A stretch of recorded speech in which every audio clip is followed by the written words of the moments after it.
Revelator John. Hello, welcome to Revelator John. What is carburetor icing?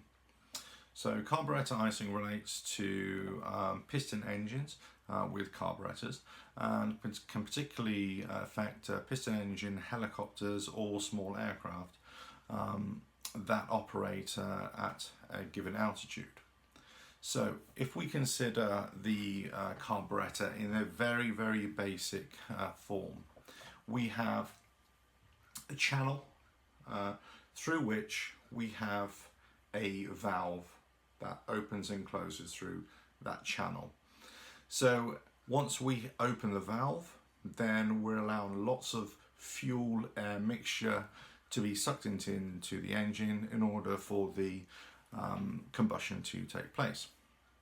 So if we start to descend or lower the revs on the engine, we start to close that valve, that butterfly, and then we minimize or reduce the amount of fuel air mixture that can go into the carburetor.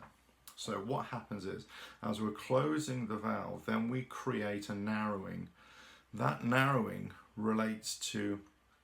creates what is often referred to as a Venturi Effect, where there is a narrowing of the passage and the air, but in this case the fuel air mixture, is forced through at a greater speed. So as it's forced through at a greater speed, then we also have what is known as the Bernoulli's principle, where as air is forced through a narrowing, if you like, the Venturi, then the acceleration of the air increases, or air is accelerated, it increases in its velocity, but also the pressure within that body of air then starts to fall as well. So as the pressure falls within that air, that fuel air mixture, then because of Boyle's law as well, we will have a temperature drop as well. So the temperature will drop as well.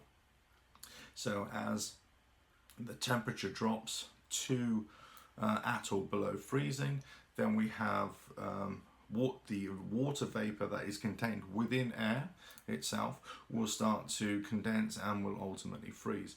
So as we have more and more carburetor ice building up, as we're lowering the power, as we're flying in the reduced air temperatures, then as we're closing the throttle, closing the butterfly, then we will get ice accumulation at the narrowing in the Venturi area, and that's ultimately until it suddenly blocks with ice, and therefore we cut the fuel air mixture to the engine, and then we'll have an engine failure.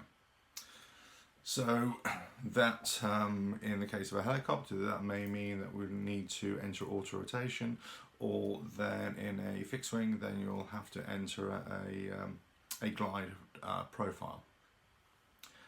Now, how can carburetor icing be overcome? Well, if we're flying in really warm temperatures, then the risk of icing is reduced. So over 20-25 degrees, for example, then that risk is reduced. And this is the outside air temperature.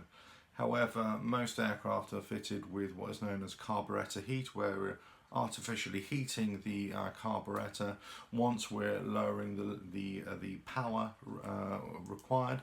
So for every time the valve closes, we're applying heat to it, so although it reduces the power output of the engine so much, it actually reduces the likelihood of any ice accumulation. So that is carburetor icing. It is based on the narrowing within the carburetor passage itself, creating a Venturi, and because of Bernoulli's principle, we have a pressure drop and we have a temperature drop, and that's because of Boyle's law, and therefore once we have the temperature meeting a freezing level, 0 degrees, then any moisture within the air flowing through the carburetor freezes, and then we have ice formation, which ultimately blocks the carburetor itself and cuts off the fuel air mixture into the combustion chambers. Thank you.